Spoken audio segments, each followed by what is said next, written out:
What's up, guys? Tera Roberts here with FantasyPros, bringing you another round of 10 players to cut.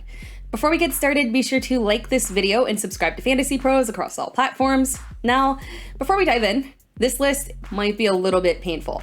There might be some guys on here that you were wanting to hold on to through the playoffs, but the reality is that our roster spots are becoming more and more valuable, and everything going on in the league is so crazy. If there's a guy on waivers that can help get you a win right now, or possibly a high-end handcuff, you may need to let somebody go.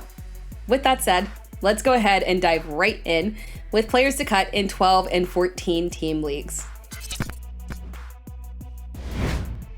First up, Ryan Tannehill. I wanted to kick this video off with something that might be a little bit spicy. Ryan Tannehill is QB 15 on the season in total points and QB 17 in average points per game. Why would you drop that? Well, over the past 4 games, he has been QB 29 in average points per game. Yikes. Over that time period, his average fantasy score was 12.96. Now, some of those guys above him include one-hit wonders like Gardner Minshew and Joe Flacco, but I think that just really illustrates the point that I want to make here. There are far too many streaming options available on waivers to roster Ryan Tannehill in a one-quarterback league at this point. If you made it to this point of the season, in all likelihood, the rest of your team is either very strong or you're simply rostering Tannehill as a backup option. There are better backup options out there, and with so many injuries and COVID issues happening around the league, that roster spot could just be used for someone with higher upside and value. Tannehill is 65% rostered in Yahoo leagues. Someone like Tua Tagovailoa is only 45% rostered. Tua has a green light schedule through the playoffs, and over that same time period as Tannehill, he's averaged 16.53 points per game. Same thing with someone like Jimmy Garoppolo. Low rostered, higher average than Ryan Tannehill, and better schedule. It may feel risky, but Tannehill just isn't necessary when better options exist. Next up, Cam Newton. Oddly enough, Cam Newton also has a higher average than Ryan Tannehill over the past 4 weeks. But things have gone downhill very fast for Cam Newton. Over the past 2 games, he's averaged 11.5 fantasy points. He's failed to play a full game without getting benched. We've gotten confirmation that PJ Walker will continue to be involved. And on top of all of that, Sam Darnold is looking to come back and be added to the mix as well. I can't fathom a 3-way quarterback timeshare, but somehow that is actually a possibility with this Panthers team. Cam's had rushing touchdowns in every single game he's played this year, so I get the appeal of rostering him. Running quarterbacks just have a huge upside that negates those low yardage games and turnovers, but it's not enough when you can't even play a full game. There's too much risk here to even think about starting him, and not enough evidence to say that he'll earn a sole starting spot back. On top of all of that, his schedule is Buffalo and Tampa Bay. It's just not worth it. Go ahead and let him go. Next up, Zach Moss. It just wouldn't be a players to cut video if we didn't talk about Zach Moss. At this point, the entire Buffalo backfield is useless. Hopefully, Buffalo addresses this in the offseason. Josh Allen and the passing game are fantastic, but you just have to imagine that a more complete team would benefit everyone, and that the run game should really be reliable and functional. But for now, this backfield is unpredictable and unproductive. Zach Moss was yet again a healthy scratch in week 14. That's 2 of the last 3 games being a healthy scratch. And when he does play, it's not worth anything from a fantasy perspective. The last time he had double-digit carries was in week 5.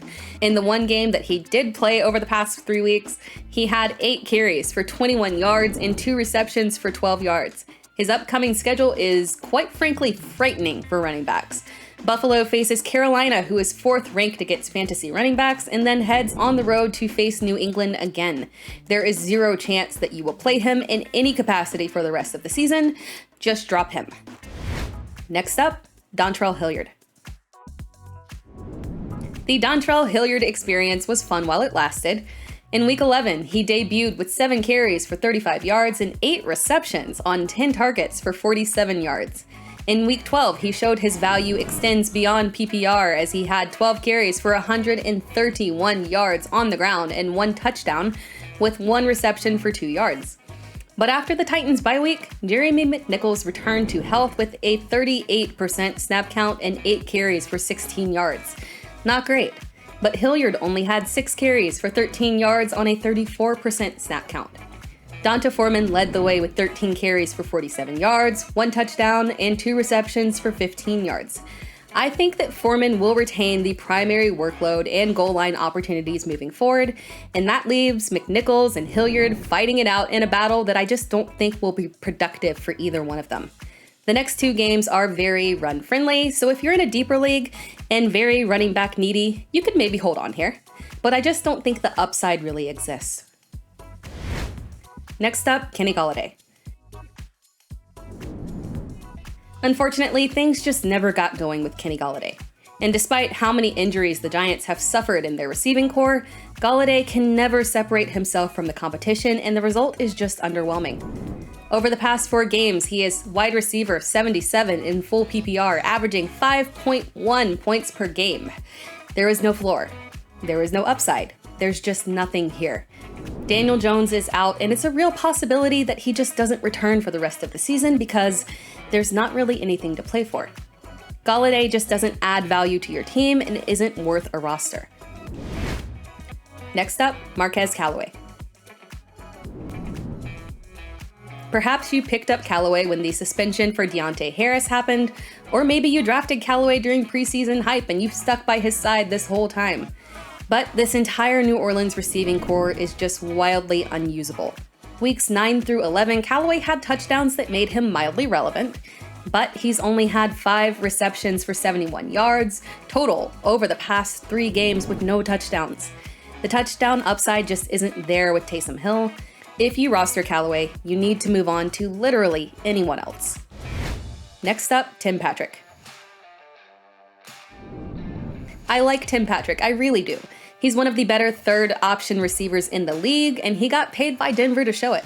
And I say third option, but over the past 6 weeks, he's actually been more productive than Courtland Sutton. But the volume just isn't there with Teddy Bridgewater at the helm. And the Broncos have an enviable duo at running back with Javonte Williams and Melvin Gordon. When your running game is that strong, you don't really need to throw the ball a lot. Patrick has only had 5 receptions for 56 yards since the Week 11 bye, and I don't see anything changing. Drop him and grab a higher upside player. Moving on to players to cut from shallow leagues, and first up is Courtland Sutton. We just talked about Tim Patrick, so let's go ahead and talk about Courtland Sutton. And I did mention that he's actually been less productive than Patrick over the past 6 weeks. Patrick has had a total of 33.5 fantasy points, and Sutton has had a total of 17.9 points. So by that standard, shouldn't Sutton be on the cut list in deeper leagues and Tim Patrick be the one that's here in shallow leagues? Technically, they could both be on the cut list in deeper leagues, but Sutton's early work makes him the one you'd want to hold on to because in the event of an injury to Jerry Jeudy, we could revert back to that early season version of Courtland Sutton. I highly doubt that will happen, but in theory, it could, so he gets the edge over Patrick. Weeks 1 through 6, he was wide receiver 19 in PPR, so you could hold on to him in deeper leagues. But in shallow leagues, there's no point. Denver's schedule is just about as run-friendly as you can get. They will continue to lean on the run, and the wide receivers just won't have many opportunities. Next up, Emmanuel Sanders. Emmanuel Sanders is a high upside player. He's the kind of guy that you want to roster through the playoffs. But unfortunately, he's injured. He is week to week, and he is not going to play this week. And over the past 5 weeks, he has averaged 3.4 targets per game. So should we really hold on to a player that has been trending down and injured? I don't think it's worth it. You can use that roster spot on someone who will actually play and has upside. And finally, Allen Robinson. Allen Robinson returned to action last week and was technically the target leader outside of David Montgomery.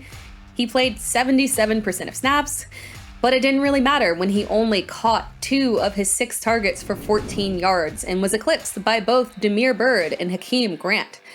On top of that, Robinson landed on the COVID IR and likely won't play this week. Better luck next year with Robinson, who will likely be on another team. And that wraps things up for this week's Players to Cut.